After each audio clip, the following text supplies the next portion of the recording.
Les saluda Alberto Carral. Nuevamente, gracias por acompañarnos en esta emisión de Pasado y Presente. Me acompaña en la conducción de este espacio, como siempre, Armando Valle, y esta vez queremos ofrecerles un momento de reflexión sobre uno de los temas de mayor actualidad, la cultura rusa vista desde la literatura, ante los recientes hechos ocurridos en el mundo del arte y la cultura rusa, y debido a la suspensión o cancelación de óperas, festivales de cine, ferias de libro, exposiciones artísticas y demás, pensamos que es necesario establecer un espacio de análisis sobre las consecuencias que estos hechos tienen para la cultura e incluso para la libertad de expresión, ¿no? Se ha visto indudablemente que algunos sectores de la comunidad artística, cultural e intelectual de Rusia han hecho manifestaciones de rechazo a la intervención militar rusa en Ucrania. Se trata, por supuesto, de expresiones legítimas. Sin embargo, también se ha visto que ha habido presiones para que otros artistas, escritores, músicos e intelectuales tomen una postura frente a este conflicto. Claro, la postura que defienden los países miembros de la OTAN, ¿no? Entonces, por eso consideramos que es importante hablar sobre la trascendencia de la cultura rusa y de su literatura. Así es. Pues muchas gracias, Alberto. Bienvenido, doctor. A continuación, daré la síntesis curricular de nuestro invitado.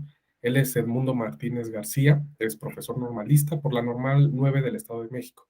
Es licenciado en Letras Latinoamericanas por la Universidad Autónoma del Estado de México, campus Amecameca, y es maestro en Ciencias de la Educación por el Instituto Superior en Ciencias de la Educación del Estado de México.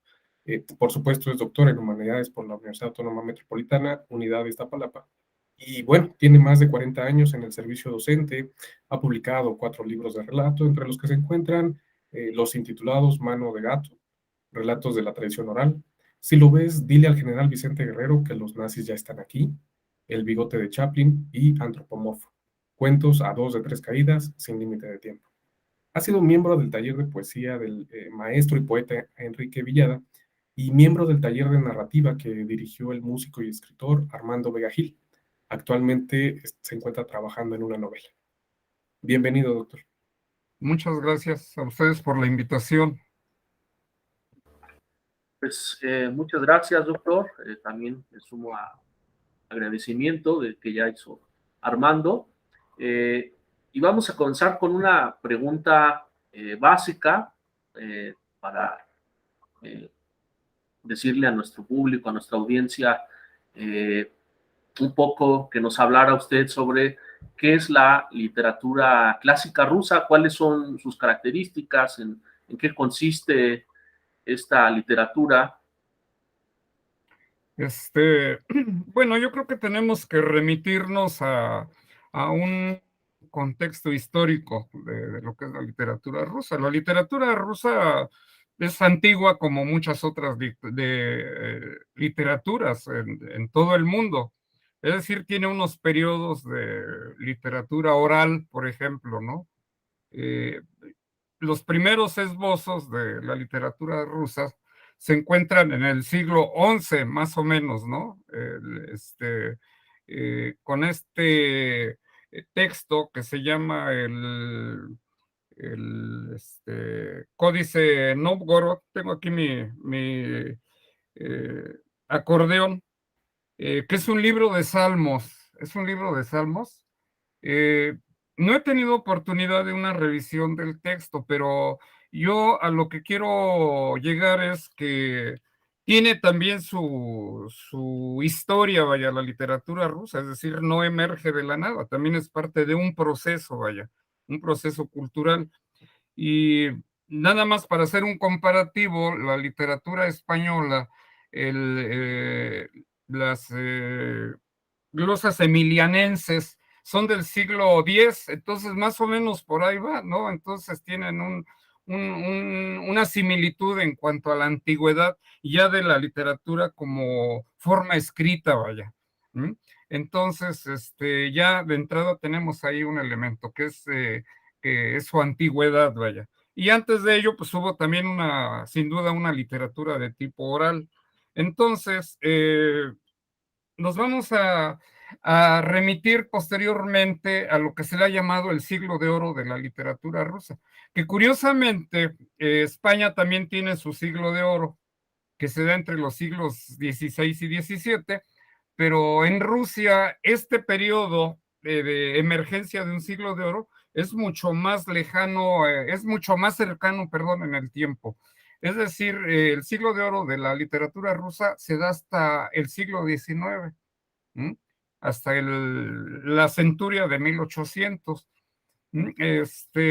Ahí tenemos básicamente dos periodos. En la primera mitad, los poetas como Lermontov, como Pushkin, como Gogol, ¿sí? Son, digamos, los emblemáticos de la poesía, sobre todo en el campo de la poesía.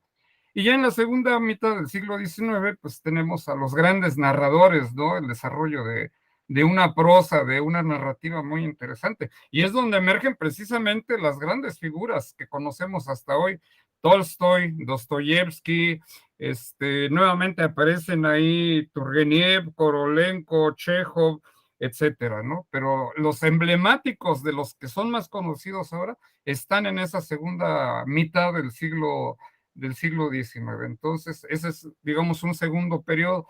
Luego entraríamos después a la era soviética, precisamente, que también tiene su lado muy interesante. La Revolución Rusa triunfa en 1917. Lenin lleva al poder a los bolcheviques y viene un nuevo tipo de literatura, ¿sí?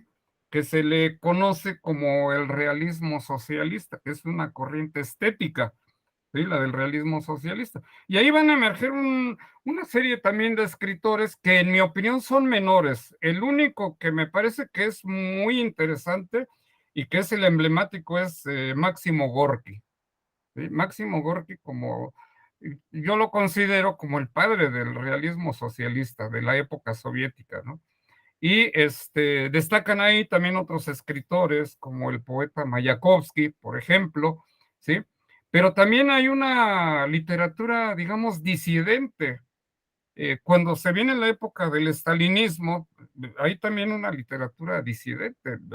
El estalinismo persiguió y ejecutó a varios escritores muy importantes, ¿no? Por ejemplo, Mandelstam, ¿no? Por ejemplo, es uno de los que recuerdo, o Isaac Babel, que fue otro escritor perseguido y luego ejecutado. El estalinismo era duro, ¿no?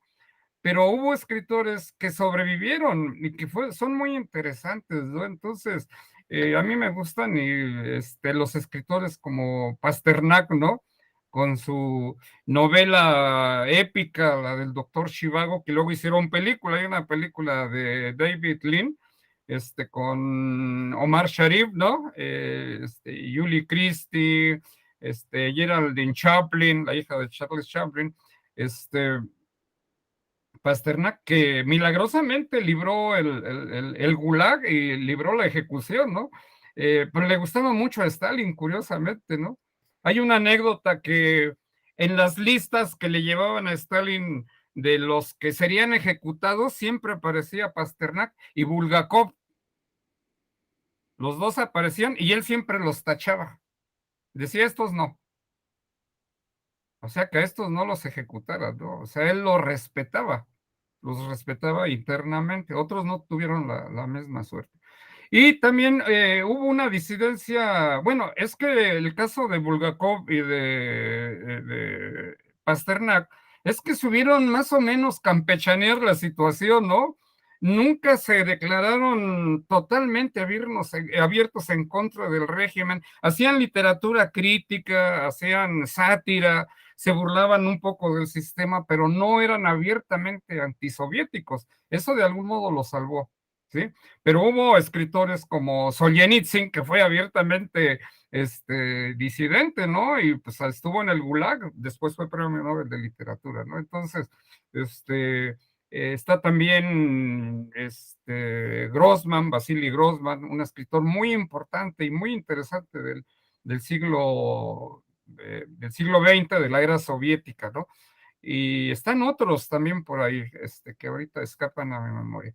pero yo creo que el panorama así muy general habla de un periodo de escritores clásicos que se han ido haciendo clásicos de a partir del siglo XIX y gran parte del siglo XX, que ahora ya resultan clásicos también para nosotros. Excelente, doctor. Muchas gracias por esta introducción tan ilustrativa al tema, que ciertamente no es accesible de este lado, ¿no? Del mundo, sobre todo Occidente y mucho menos de acá, de este lado del continente. Pero a pesar de ello, Rusia eh, entró, digamos, en la historia mundial por diferentes razones. Y así como otros espacios, otros países y otros espacios también de expresión artística, pues se entra en una fase que le podemos llamar la modernidad, ¿no? Aunque ya hoy en día la filosofía se discute de la posmodernidad, pero cuando todavía se estaba discutiendo problemas que aún hoy en día están bastante presentes, como la libertad, la justicia o la razón, ¿qué tipo de obras o cuál es la literatura rusa y en qué momento en particular retoma este tipo de temas, por ejemplo? Yo creo que la literatura rusa, por lo menos desde el siglo XIX, vamos a encontrar nosotros estas temáticas como expresiones de la modernidad, ¿no? Ahora hay que entender también que Rusia no va al parejo de todos los países europeos. Eso también es un fenómeno que hay que analizar y hay que tener cuidado en ese sentido. Yo a veces no sé si sea tan atinado hablar de una modernidad en el sentido occidental. La modernidad pues, es un legado de la ilustración, ¿no? De la ilustración francesa. Entonces, sobre todo la francesa, bueno, también hay ilustración inglesa y también alemana, pero sobre todo de la francesa, que nos ha dejado un legado, ¿no? Rusia es digamos, hasta la Revolución Rusa era el país más atrasado de Europa. ¿Sí? El 90% eran campesinos, ¿no?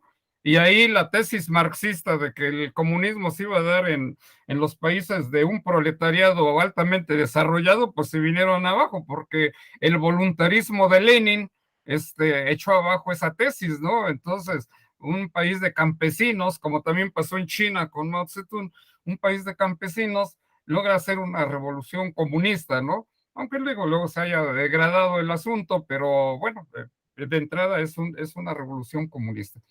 Entonces yo creo que en ese sentido hay que tener a veces mucho cuidado en cuanto a estas categorías. El asunto de la libertad, yo creo que está muy presente en varios autores. No podríamos citar aquí a todos. De entrada también he de decir que tampoco soy un especialista en literatura rusa, pero me ha gustado leer la literatura rusa, me encanta de hecho. Los mejores escritores que yo he leído, la mayoría son rusos, ¿no? Y les pongo para mí el mejor, que es Dostoyevsky. Ese nunca lo voy a cambiar, lo tengo ahí en la cabecera siempre. Ahora, durante el confinamiento del 2020, releí Los Hermanos Karamazov y también Crimen y Castigo. Me gusta mucho, Bulgakov me encanta, las sátiras de Bulgakov, también las de Pasternak también me fascina, las novelas de Grossman también me gustan, pero sí puedo dar más o menos un panorama en este sentido. Por ejemplo, en las Memorias de la Casa Muerta de Dostoyevsky, ¿no? Está muy presente el sentido de la libertad, el ansia de la libertad, porque es una novela que describe precisamente la prisión de Dostoyevsky en Siberia, ¿no? Entonces ahí encontramos mucho ese afán de la libertad, pero también vamos a encontrar en otras novelas del mismo Dostoyevsky el afán de la justicia, ¿no? El hecho de que Raskolnikov en Crimen y Castigo mate a la usurera, pues lo hace en nombre de una cierta justicia, ¿no? Social, ¿no? Él mismo hace la crítica, ¿no? ¿Cómo es posible que una mujer se enriquezca a partir de la miseria y de la pobreza de otros, ¿no? Él es víctima precisamente de la usurera, ¿no? Ajá, y mata a ella y de paso se escabecha también a la hermana, ¿no? Que tiene la mala suerte de llegar a esas horas y las mata de un modo horrendo porque las mata a hachazos además, ¿no? Pero bueno, entonces ahí está muy presente y si analizamos otras novelas también vamos a encontrar el sentido de la búsqueda de la justicia y también de la libertad, desde luego. el mismo Dostoyevsky pues fue a dar ahí a Siberia porque andaba metido en un grupo de revolucionarios, ¿no? Y estuvo a punto de ser fusilado, pero el perdón del zar llegó justo en el momento en que los fusiladores iban a jalar de los gatillos y lo salvan, pero lo mandan a Siberia, donde se está varios años ahí. Entonces ahí está presente.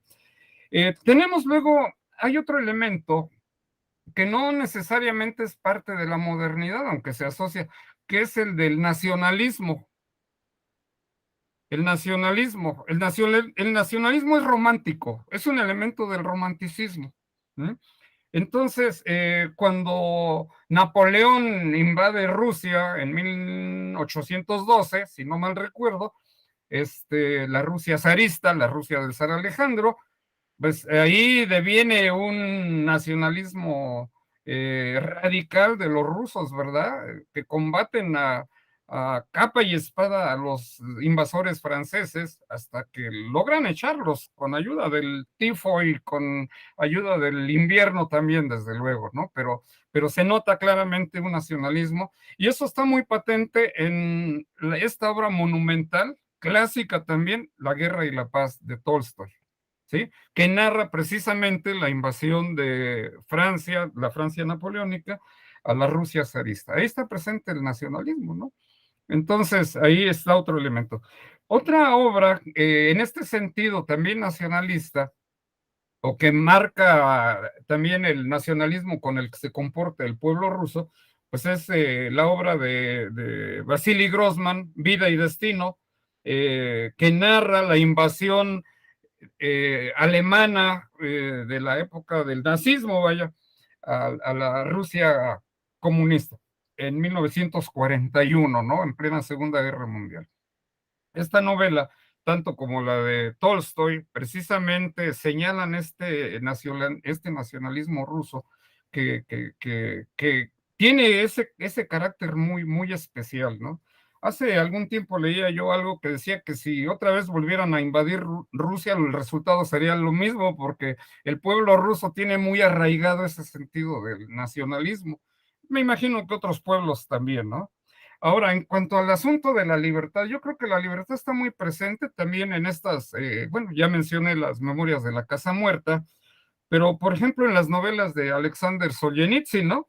Estas tres novelas, que yo son las que he leído, no conozco otras, tengo algunos relatos también que por ahí he leído, cuentos, vaya. El archipiélago Gulag, está el Primer Círculo y Un día en la vida de Iván Denisovich, tres novelas de Solzhenitsyn. Las tres están ambientadas en cárceles, como a él, es decir, como a él le tocó vivirlas.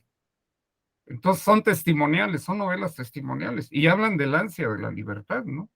Entonces yo creo que en ese sentido tenemos ahí un ejemplo de cómo estos términos de la ilustración, estos vocablos de la ilustración que nos heredó nos heredó la ilustración, pues están presentes en este tipo de obras.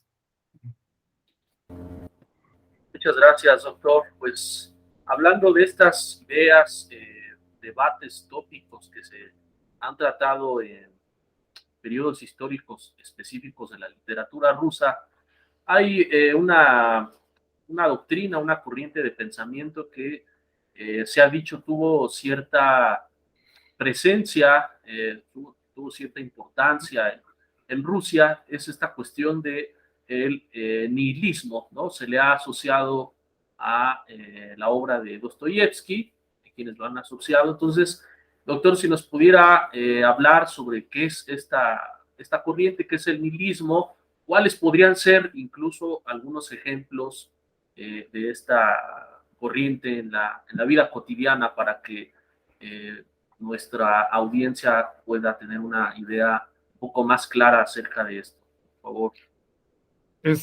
Sí, el nihilismo o niquilismo, como también le llaman, como también lo pronuncian, creo que eso lo sabemos muy bien, es la negación de todos los valores, ¿no? Y ya desde los hermanos Karamazov, ¿no?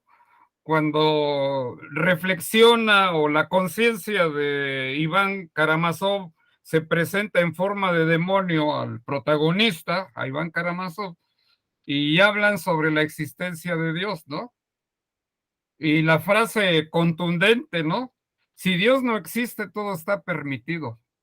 Y si todo está permitido, la vida se acaba, ¿no? Entonces, yo creo que en Dostoyevsky está presente, sobre todo en Dostoyevsky, en la novela esta de los demonios, ahí está clarísimo. Y yo ya tiene mucho que la leí, y hace rato la estaba hojeando, precisamente por la pregunta, vaya. Entonces, yo tiene ya bastante, yo creo que de las primeras que leí hace ya bastante tiempo, y no he tenido ocasión de releerlas, pero lo voy a hacer. De hecho, debiera de dedicarme nomás a la lectura de Dostoyevsky. Ya cuando lees a Dostoyevsky, todo lo demás te parece menor, ¿no? Si acaso Kafka, ¿no? O más bien Kafka, sí, ¿no? Kafka entra ahí, desde luego. Kafka, y ya como que lo demás te parece un tanto menor, pero bueno, eso también es relativo a veces. Yo creo que lo que hace Dostoyevsky es precisamente una crítica del nihilismo, ¿sí?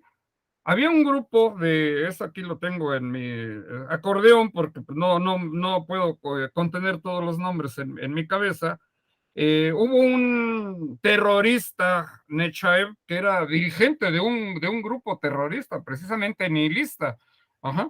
Y Dostoyevsky aborrece precisamente el nihilismo porque considera que el nihilismo es destructor, o sea, lejos de crear algo nuevo, una sociedad nueva, va a ser totalmente destructor.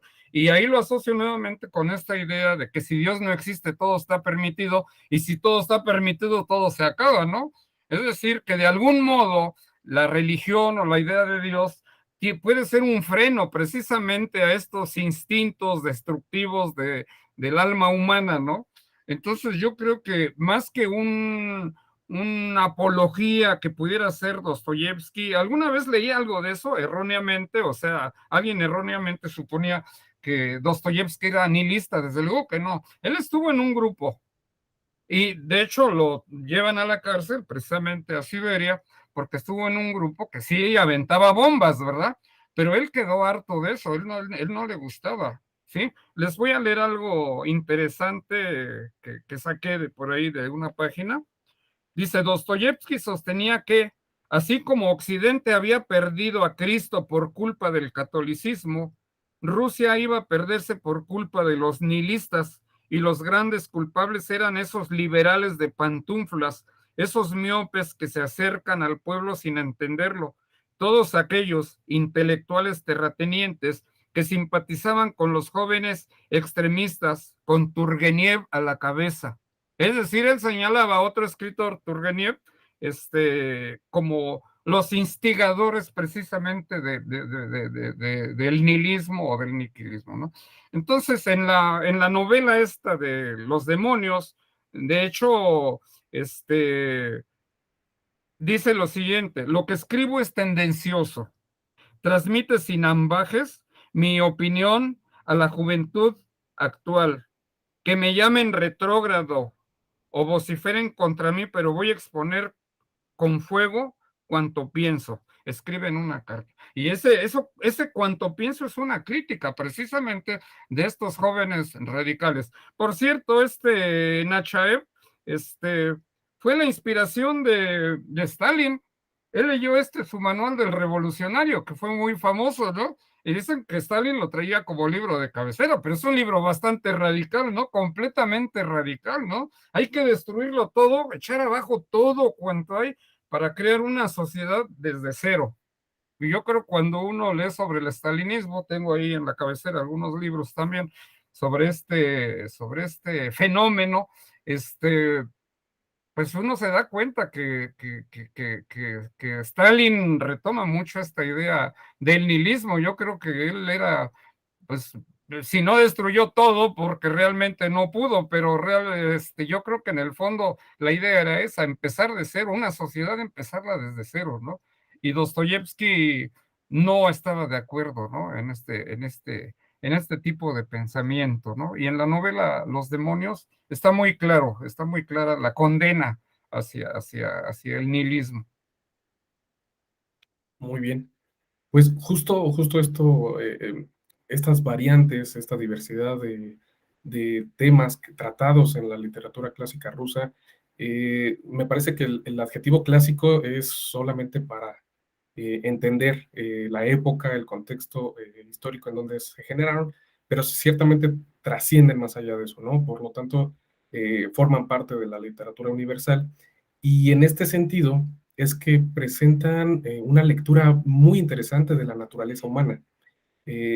Ya nos ha adelantado algunos de los que como hemos conversado, pero quizá pensando en una gama tanto más amplia sobre la naturaleza humana y los problemas que implica la vida misma, que sin importar sea siglo XIX o siglo XXI, ¿cuáles son los problemas humanos que están presentes en las literaturas clásicas rusas? Bueno, yo igual que he hecho anteriormente en esta plática, voy a tomar algunos ejemplos, ¿no? O sea, bueno, he tomado ejemplos de las lecturas que yo he hecho previamente, de las novelas que conozco, no podría hablar de las novelas que no conozco, que son muchas además, ¿no? Tengo, por ejemplo, los 4 tomos de Dostoyevsky, y yo los leí de manera suelta, vaya, es decir, en libritos de sepan cuántos, vaya.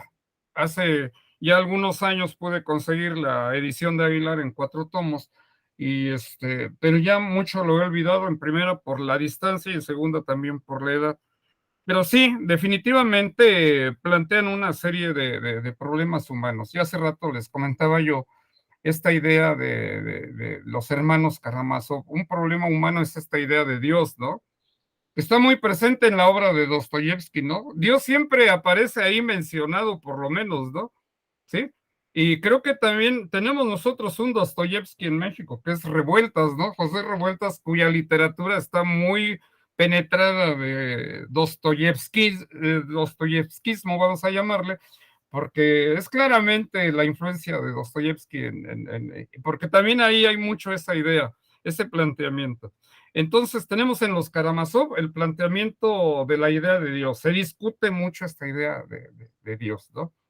Eh, en Doctor Zhivago.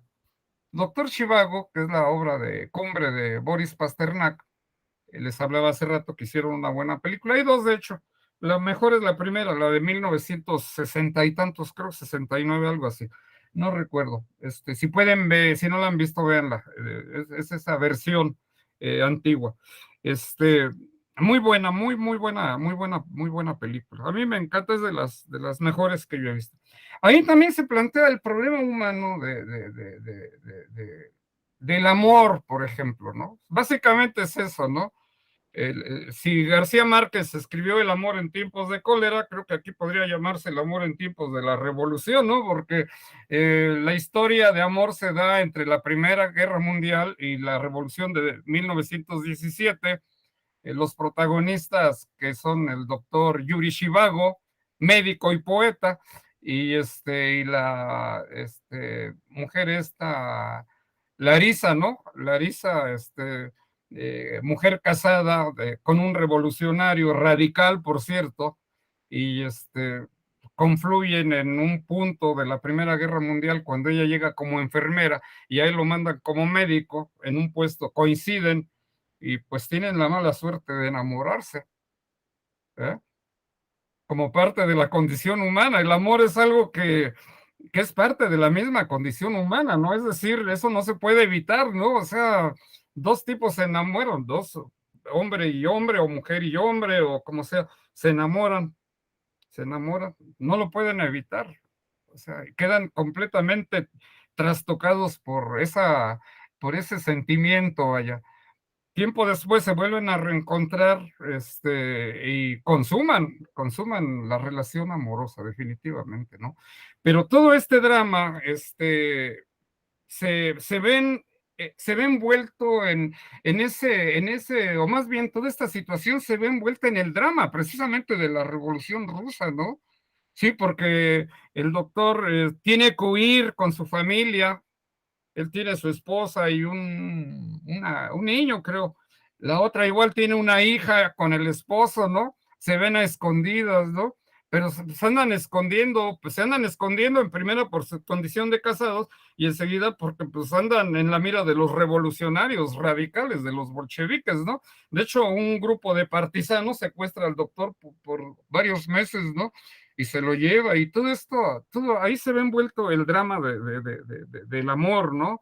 En este tipo de situaciones, ¿no? ¿Sí? Cómo quedan envueltos, ¿no?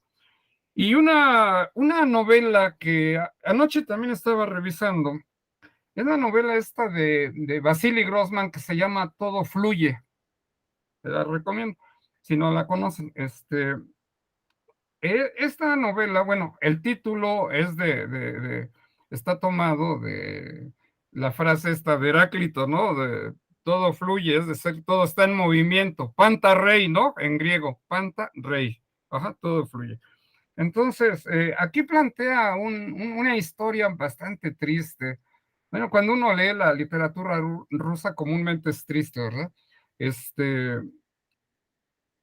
Como un hombre que ha estado en Siberia 30 años, regresa por fin a Moscú y se encuentra con, todo le parece, no sé, no novedoso, más bien todo le parece extraño, el mundo le parece extraño, ¿no? Ante su situación después de haber estado 30 años en un gulag o en varias cárceles, pero llega después a Moscú y se encuentra precisamente como desorientado, vaya, esa es la expresión, desorientado, ¿no? Porque se da cuenta y descubre que el mundo sin él ha seguido su curso, ¿no? Ha seguido su vida, ¿no? ¿Sí? Y entonces es una amargura que tiene el tipo, ¿no? Pero además lo lleva a una serie de reflexiones sobre la dictadura totalitaria, cómo empezó con Lenin, luego siguió con Stalin, luego hasta lo compara con Hitler, ¿no? Ajá, hace una comparación con el comunismo, lo compara con el nazismo. Eso también lo hace en Vida y Destino, en la otra novela, novela monumental. Ahí también hace una comparación y dice que hay una analogía muy interesante entre el fascismo o el nazismo y el comunismo, ¿no? Ahí pone a dialogar a un ruso y a un alemán, ¿no? Un ruso que está prisionero con un alemán que es el custodio, ¿no? Y hay una frase durísima que le dice el alemán al ruso, están en plena guerra, ¿no? Y le dice el alemán al ruso, aunque ustedes nos ganen, en el fondo también seremos nosotros quien ganaremos, porque son iguales a nosotros, están ejecutando lo mismo que nosotros. O sea, el plan es el mismo realmente. Por esas frases, la novela no le fue publicada, ¿no? En la época de la dura del comunismo, ¿no? ¿Sí? De hecho, él murió sin que la novela la viera publicada y es su obra magna. Hay un documental por ahí, se los recomiendo, que se llama así, pónganle así, documental Vida y Destino, Vasily Grossman. Y está muy interesante, les va a revelar bastante. Entonces yo creo que sí, la problemática humana, la condición humana, está muy reflejada en muchas de las obras. Yo les puse solamente 3 ejemplos, pero yo creo que esa es la grandeza de la literatura rusa, que como pocas puede revelar muy bien el drama humano, ¿no? ¿Sí? ¿Mm? Gracias, doctor. Definitivamente, cuando uno lea a Dostoyevsky, el primer acercamiento que tuve con él fue con Crimen y Castigo, y fue un autor que desde ahí quedé maravillado, la cantidad de conflictos internos que aparecen en la obra, ¿no? La cantidad de una lucha consigo mismo, ¿no?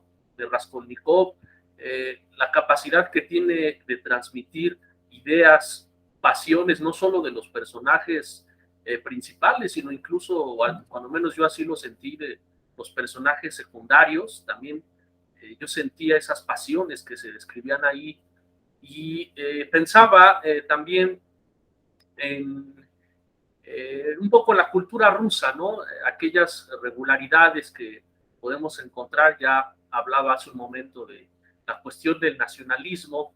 Desde su perspectiva, ¿cómo podríamos definir la cultura rusa a partir de su literatura? O dicho de otra manera, ¿Qué elementos de la cultura rusa usted encuentra presentes en la producción literaria de los rusos? Yo creo que, como toda literatura, la rusa no escapa precisamente a una manifestación de sus culturas, ¿no? Cuando uno lee, por ejemplo, no sé, a Mario Vargas Llosa, aunque no lo quieran mucho en Perú, pero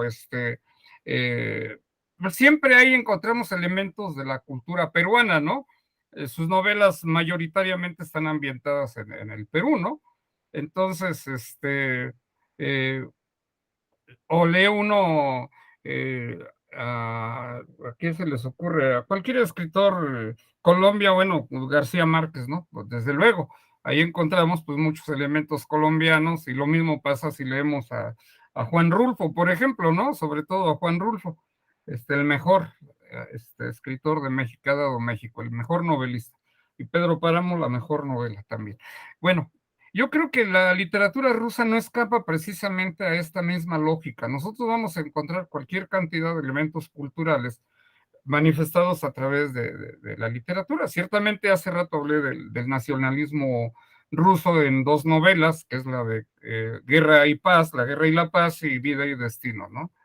Eh, Hay un escritor, ya se los he mencionado aquí, que es Bulgakov, ¿sí?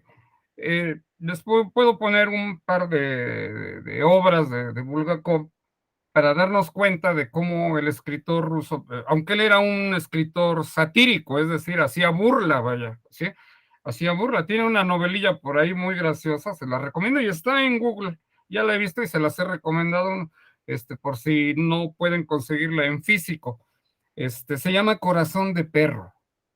Y ahí hace toda una sátira de la sociedad soviética, del hombre nuevo que buscaba, el hombre nuevo que buscaba el comunismo, ¿no? La creación de un hombre nuevo, ¿no? Entonces lo que él hace ahí, un personaje, un perro, el perro es el personaje, este, le son trasplantadas la hipófisis y los testículos de un humano, de un borracho, vaya, sobre todo de un borracho, ¿no? Y al rato el perro empieza a transformarse y es entre perro y humano, ¿no? Y empieza a desarrollar habla, ¿verdad? Y es muy gracioso porque después pide hasta su carnet del Partido Comunista, ¿no? Y pide sus metros que le tocan en un departamento porque les tocaban por metros cuadrados cada quien. Es muy gracioso, uno se bota de la risa. Digo, afortunadamente se salvó de que lo mandaran al Gulag, por lo menos no le tocó, pero sí le hicieron la vida imposible, ¿no? O sea, no le publicaban al momento, no le daban trabajo, en fin, y se murió de alcohólico también por eso, ¿no? Pero ahí, cuando uno lo lee, encuentra uno muchos elementos de la sociedad soviética, ¿no? Desde qué es lo que la gente va a comprar a los mercados, etcétera, ¿no? Sí, las costumbres que hay ahí, pero ese es, digamos, de la sociedad soviética. Pero la otra gran novela de él se llama El Maestro y Margarita. También es una sátira muy graciosa, ¿no? Porque el demonio se aparece ahí en San Petersburgo, ¿no? Y va vestido de Catrín y que se crea todo un relajo ahí muy sabroso. Pueden leerlo, creo que también está en electrónico. Además de que se divierten bastante. Y así vamos a encontrar muchos elementos, ¿no? Por ejemplo, en La Madre de Máximo Gorki, hace rato les hablaba de Máximo Gorki, vamos a encontrar elementos también sobre todo de la clase obrera, ¿no? ¿Sí? El samovar, cuando hablan del samovar, ¿no? Creo que es una bebida o no sé qué sea, o es el con el que calientan el agua, o no sé qué sea, pero lo mencionan bastante, ¿no? Y así, por el estilo, yo creo que podemos encontrar bastantes elementos del folclore, de las costumbres, a ver, déjenme acordarme así de otras literaturas, bueno, de otras obras de estos escritores, ¿no? Bueno, ahorita no me vienen pronto, así de pronto a la cabeza, pero yo creo que sí, como toda literatura, la literatura rusa es una manifestación de una cultura y de una gran cultura, que es algo que están olvidando los países occidentales que, bueno, ya sabemos que los países occidentales tocan al son que les toca a Estados Unidos, parece que es su amo, ¿no? O sea, dice hay que hacer esto y pues todos lo hacen, ¿no? Nadie se niega ni responde a ese tipo de mandatos, ¿no? Entonces a uno le sorprende que en una universidad italiana hayan prohibido un curso de Dostoyevsky. Dostoyevsky, para empezar, yo creo que ni siquiera hubiera avalado la invasión, así como era él. Y luego, pues aparte, Dostoyevsky ya se murió, ¿no? Entonces, aparte de eso, entonces, de eso creo que vamos a hablar ahorita también. Pero sí, muchos elementos de las costumbres, de las tradiciones, y creo que hasta de la oralidad tenemos ahí muy metida dentro de la literatura rusa, a través de sus escritores. ¿Sí? Excelente.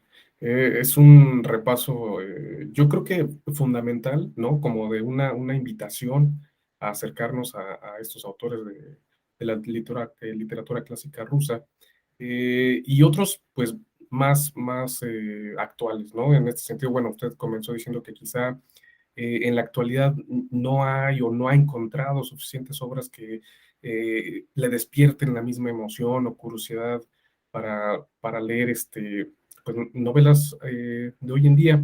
No obstante, dentro de lo poco bueno que ha llegado a encontrar, ¿podría hablar de alguna aportación cultural a partir de los autores más actuales en la literatura rusa? Yo creo que, digamos, más actuales. Hay un escritor que apenas falleció hace 2 años, me parece, Edward Limonov. Él fue un disidente. Él era opositor a Vladimir Putin, pero era radical. De hecho, creó el Partido Nacional Bolchevique, que era una mezcla graciosa entre nazismo y comunismo. Él mismo lo aceptaba así, ¿no? Sí, era un tipo radical que se pasó 3 o 4 años metido en una cárcel y escribió una novela durante ese trayecto. La conseguí hace poco. Se llama El libro de las aguas. Y está interesante. Tampoco es un escritor. Al principio a mí me agarró de a 6 y me fascinó bastante. Ya cuando lo fui leyendo, no me decepcionó del todo, pero no me pareció tan, tan grande como yo esperaba. ¿Será que trae uno el esquema ya de los grandes escritores como Tolstoy o el mismo Dostoyevsky o Bulgakov que les acabo de platicar? Entonces puede ser que por ahí venga el asunto. Y uno a veces se prejuicia y a veces espera uno más de lo que pueden dar los escritores. ¿Vuelves a repetir la pregunta porque ya se me fue la onda por estar Sí, claro, no platicando? se preocupe. Sí, en el entendido sobre lecturas más actuales de los últimos, que le gusta, incluso pensando en los últimos 30 años, por ejemplo, ¿cuáles son, hacia dónde han virado en términos de construcción de narrativa, de intereses de temas?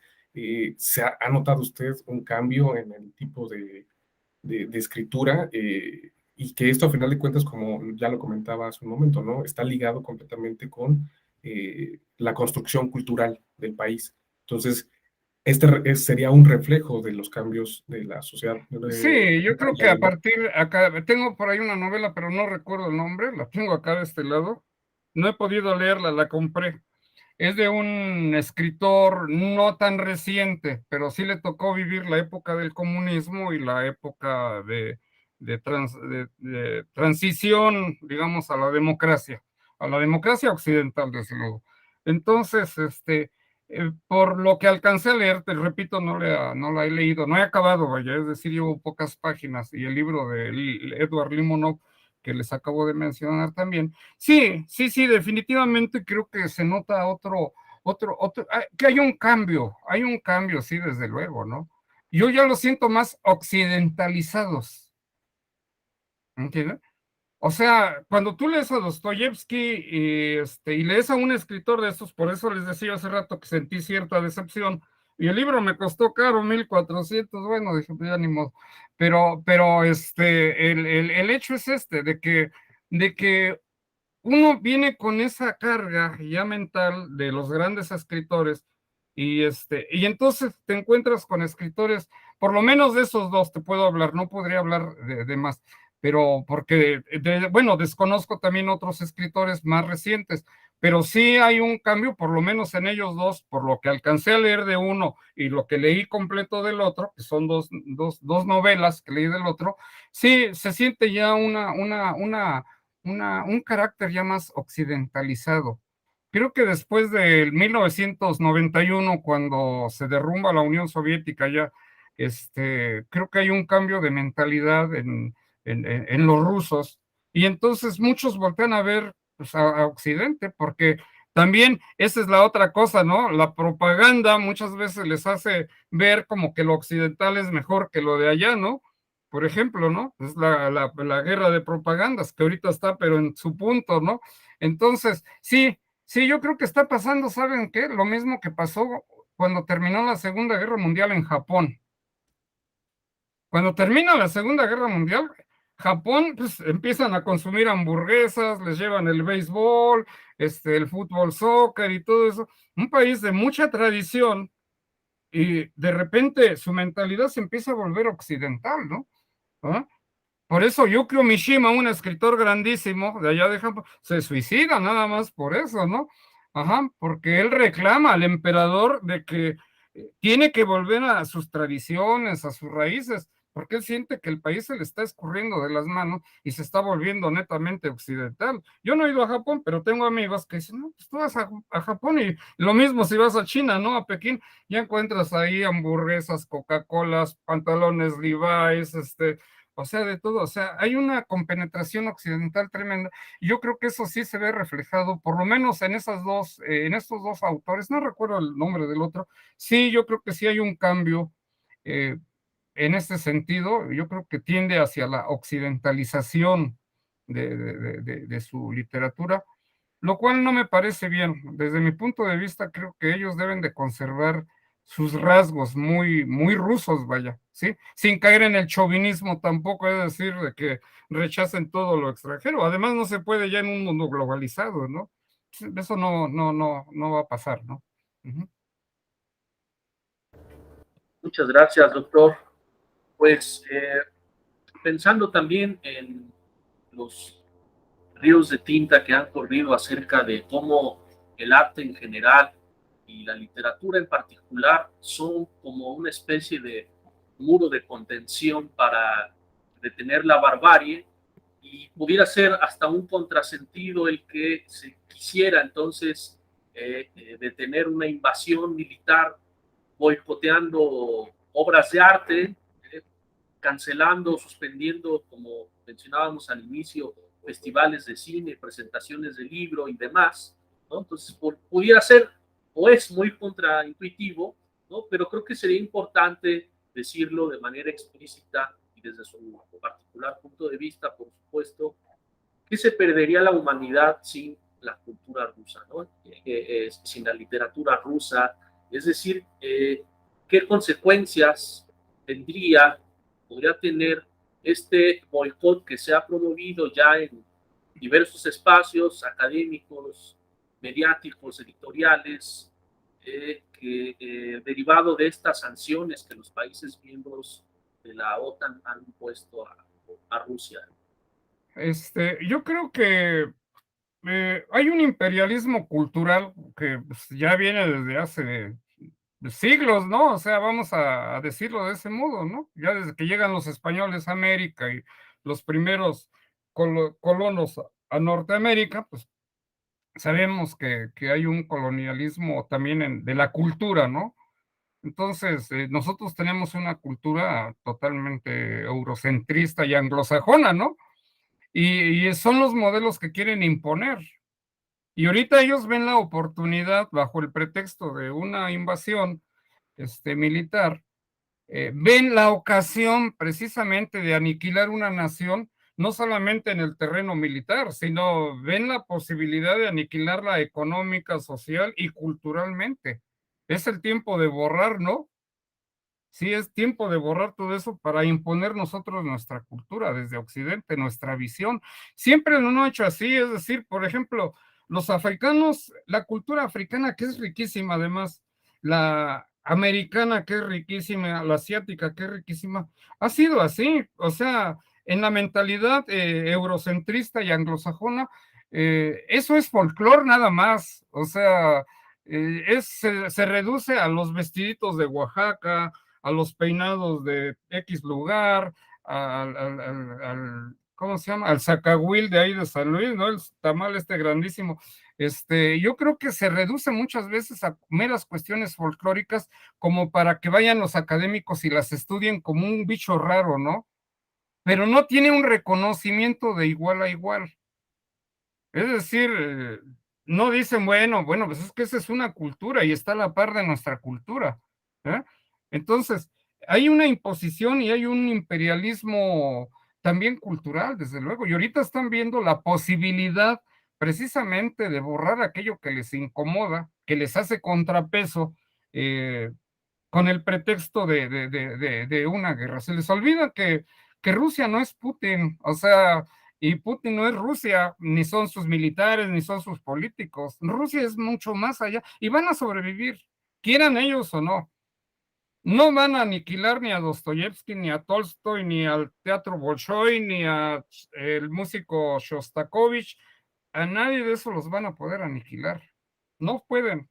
Es decir, por más que le busquen, por más que les busquen, no van a poder. Siempre va a haber ahí en las bibliotecas, en los libreros de las personas, obras de los grandes escritores rusos, ¿no? Entonces, yo creo que la cultura rusa va a sobrevivir, de eso no me queda duda. Esa es una. Y la otra, ¿qué se perdería el mundo? Pues se perdería mucho, ¿no? Yo creo que aniquilar una parte de la cultura rusa o aniquilar la cultura rusa es aniquilar parte de la cultura universal. Lo mismo pasaría si aniquilaran las culturas africanas o aniquilaran las culturas sudamericanas o las culturas canadienses. Yo creo que es exactamente lo mismo, ¿no? Entonces, nosotros no podríamos actuar de ese modo porque Estados Unidos invadió Irak o Afganistán o bombardeó Yugoslavia. Nosotros no podemos decir que por eso vamos a renegar de Hemingway o de Faulkner o de los escritores norteamericanos o de los músicos norteamericanos o de los que hacen teatro o pintura norteamericanos. Pues eso no, o sea, nada tiene que ver, ¿no? Al contrario, yo creo que lo dijiste muy bien hace rato, ¿no? Es decir, contra el arte o la cultura contra la barbarie, ¿no? Se supone que debiera de ser un paliativo, ¿no? O un modo de contrarrestar la barbarie, y sin embargo se castiga con medidas bárbaras, ¿no? ¿Cómo es posible que en una escuela, en una universidad, parece que luego bajo las protestas sí abrieron el curso, pero a regañadientes, ¿sí? De Dostoyevsky, pero otros definitivamente han cancelado cosas, ¿no? Entonces, yo hice una sátira en un taller de creación literaria que tengo, hice una sátira, hice un cuento donde prohíben todo lo ruso, la ensalada rusa, la vodka rusa, hasta los osos del zoológico de Chapultepec, porque el oso es símbolo de Rusia, también los quitan y los matan, por ahí los sacrifican a los pobres osos, prohíben, cancelan la montaña rusa, en fin, todo esto que es una sátira, pero sí es un gran error, yo creo que es un gran error, es un ejemplo de la barbarie occidental, ¿no? Desde luego, si unos se comportan bárbaros lanzando bombas y tanques a una población, pues los otros se comportan de un modo parecido, ¿verdad? Tratando de aniquilar la cultura. Ahora, además, pues son escritores que ya ni viven, vaya, o sea, te pones a pensar, pobre Dostoyevsky, pues, ¿qué culpa tiene si ya se murió además, ¿no? Entonces, realmente es hasta cómico, hasta gracioso, ¿no? Se perdería mucho la humanidad, pero no va a pasar, de eso tengo la plena seguridad, de que no va a funcionar eso. La gente seguirá leyendo a Dostoyevsky, a Tolstoy, a Chekhov, a Gogol, y seguirán, yo creo, con el gusto por este tipo de gran literatura. De acuerdo. Pues justo con esto último que acabo de comentar, quisiera partir de estos elementos de sátira que de alguna u otra manera también son un reflejo del imaginario colectivo. Si pensamos en la sociedad mexicana, de cómo piensa, ¿no? La cultura rusa, a partir de qué elementos, ya sea a través de un chiste o de una malformación en la pronunciación de las palabras. Pero eh, se olvida muy fácil, sobre todo por el cambio generacional, la gran importancia que ha tenido Rusia en la historia mundial, ¿no? Desde su composición como un gran imperio, pero también que por casi medio siglo conformó la mitad del bloque que estaba en oposición. al capitalismo encabezado Claro, por claro, sí, claro. Inglaterra y Estados Unidos, ¿no? Entonces, como que eso no está presente en las nuevas generaciones y justo pensando, remitiéndonos al tema que inspira al programa del día de hoy, eh, dada su lectura a través de sus años de carrera, ¿podría tener alguna reflexión sobre los puntos de encuentro, similitudes o relaciones entre literatura rusa y la de México? Porque ciertamente nuestro país tuvo una gran influencia de pensadores rusos Claro, y tuvimos, o sea, les dio asilo a muchos de ellos, ¿no? claro, claro. Sí, definitivamente hay vasos comunicantes, como se les llama hoy, ajá. Es decir, puntos de encuentro, de conexión entre la literatura. Yo creo que esos vasos comunicantes no serían exclusivos únicamente de la literatura rusa y la mexicana. Yo creo que hoy en día más bien se trata de un entramado, es decir, una red, vaya, de contactos entre unos y otros. Pero ya de manera más concreta, yo creo que hay escritores mexicanos, hace rato les mencioné a Revueltas y la influencia que tuvo de Dostoyevsky, sin duda, ustedes si leen a Revueltas, eh, hagan de cuenta que están leyendo a un Dostoyevsky, pero a la mexicana, ambientado en México con personajes mexicanos, ¿no? O sea, eso es lógico. También, por ejemplo, el otro es Juan Rulfo, ¿no? Yo creo que tanto Revueltas como Rulfo, cuando me preguntan quiénes son para mí los más grandes escritores, narradores de México, siempre digo la doble R, Rulfo Revueltas. Yo creo que ellos dos, como representantes de la literatura mexicana, reflejan muy bien, digamos, el sentir o más bien reflejan muy bien la idiosincrasia del mexicano. En el caso de Rulfo, del mexicano de campo, del campesino.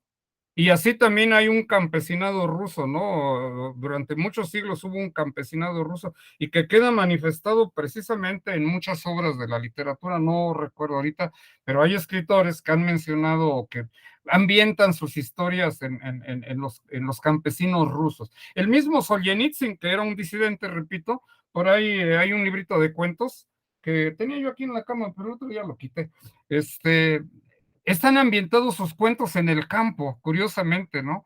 Y uno se da cuenta cuando él describe ahí que la fulanita de tal va por agua al río, ¿no? Y que pone el fogón y que pone la tetera ahí para poner el té. Y describe la choza, tú te acuerdas, por ejemplo, de las chozas campesinas, ¿no? Ajá. Entonces, o de los campesinos que menciona luego Rulfo en El Llano en Llamas o incluso en Pedro Páramo, ¿no? Y en el caso de Revueltas, pues yo creo que todos los personajes, o más bien la mayoría de los personajes revueltianos, pues son, digamos, los relegados de las grandes urbes, ¿no? Es decir, son proletarios, son gente marginal, gente que también tiene cuento ambientado en el campo. Por ahí hay uno que se llama Dios en la Tierra, no sé, quizá lo conozcan. Es un cuento corto, si no lo conocen, por ahí búsquenlo. Dios en la Tierra, que está ambientado es una historia en la época de la Guerra Cristera, vaya. Ajá. Está ambientado en el campo. Entonces, también tienen por ahí otros relatos, por ahí así, con ese ambiente campirano, pero yo creo que como esos puntos de contacto yo los podría ver por lo menos en estos dos autores. Seguramente si le buscamos y le rascamos vamos a encontrar en otros autores precisamente esos vasos comunicantes entre la mentalidad o más bien el modo de manifestar la condición humana. Yo creo que ese es el gran mérito de los rusos y creo que en gran parte de los mexicanos, ¿no? Cómo pueden manifestar el alma humana, ¿no? O la condición humana. Otros lo hacen seguramente, Kafka, o sea, si leen a Kafka también van a encontrar eso, o si se van a leer otros escritores de otras latitudes, seguramente lo encontraron, pero creo que hay algo muy especial, no sabría decirles qué cosa es, pero sí hay algo muy especial en el escritor ruso que nos devela precisamente ese carácter humano de la realidad, ¿no? Entonces, yo creo que habría que buscarle, ¿no? Rascarle, ¿no? ¿Qué otros escritores? Yo solamente les pongo estos dos casos que son los que más conozco, ¿no? ¿Mm? Gracias, doctor Edmundo. Pues ya para concluir esta charla, esta sabrosísima charla, si nos pudiera regalar alguna última reflexión acerca de los puntos, de los temas que hemos estado tratando a lo largo de estos ya 60 minutos. Sí, cómo no. Yo les decía hace rato y lo voy a volver a repetir, no va a pasar esta idea de que quieren aniquilar la cultura rusa. Esta rusofobia es momentánea, seguramente tras bambalinas, porque así son, ya se están poniendo de acuerdo los de un lado y los del otro, porque así son. Hay llamadas por aquí en corto que no hacen públicas. ¿Ustedes creen que no? O sea, hay ahí, o sea, Ucrania fue un peón en el ajedrez de la geopolítica, creo que eso fue muy claro, ¿no? Entonces, no les importan mucho los ucranianos, como tampoco los han importado los palestinos, ni los afganos, ni los iraquíes, ni los... No, no, o sea, es igual, ¿no? O sea, y este momento es de calentura, ¿no? Cuando de todos modos vean que la gente podrán quitar de los teatros las obras rusas, pues la gente va a seguir leyendo, o sea, seguramente, y a veces a lo mejor por pura morbosidad lo seguirán haciendo con mayor ahínco, ¿no? Entonces, gracias a estos espacios como el que ustedes abren, que permite precisamente que uno dé su punto de vista, creo que es como puede sobrevivir una gran cultura. No se trata, no estamos defendiendo la guerra, eso que quede claro. La guerra siempre será deleznable y aborrecible y lo que ustedes quieran. Sí, estamos defendiendo más bien una postura que nos parece que es bastante también aborrecible, como lo es la guerra, ¿no? Querer aniquilar una cultura que es cultura universal, es como si quisieran aniquilar la cultura griega, vaya, o sea, eso no tiene sentido, ¿no? Entonces, la reflexión que yo hago es que no va a proceder esto. Es decir, a pervivir la cultura rusa y los grandes escritores rusos en concreto, los músicos rusos, los pintores rusos van a sobrevivir. Yo creo que su obra va a ser perdurable mientras haya humanidad sobre el planeta. Si antes no se alocan y empiezan a dispararse bombas nucleares de un lado a otro, eso esperemos que no vaya a pasar, ¿no? Que no lleguen a esos extremos. Esa sería mi reflexión. Excelente, doctor. Pues no tenemos más que agradecerle. De verdad, gracias por aceptar la invitación. Esperamos volvernos a encontrar en otro espacio con otro tema. Y bueno, para las personas que nos están viendo, también agradecerles su atención. Recuerden darle like, suscribirse y compartir. Como bien lo comentó el doctor, estos son espacios muy necesarios y entre más difusión se le dé, bueno, creo que estaremos un poquito más cerca de entender más las cosas que pasan. Ajá, yo los felicito por esta idea, espero que sigan teniendo éxito, que lo tengan, seguramente lo van a tener, porque es necesario que se abran este tipo de canales, ¿no? O sea, ya no podemos quedarnos con la visión unidimensional de la realidad. Debe de haber muchos puntos de vista. ¿M? Es decir, hay que abrir el horizonte de expectativas. Entonces, los felicito y les deseo mucho éxito. Muchas Gracias. gracias, Bien, doctor. gracias. Agradecemos sus Pues también comentarios. les mando un abrazo fuerte. Cuídense mucho. Hasta pronto. Igualmente, Gracias. sí.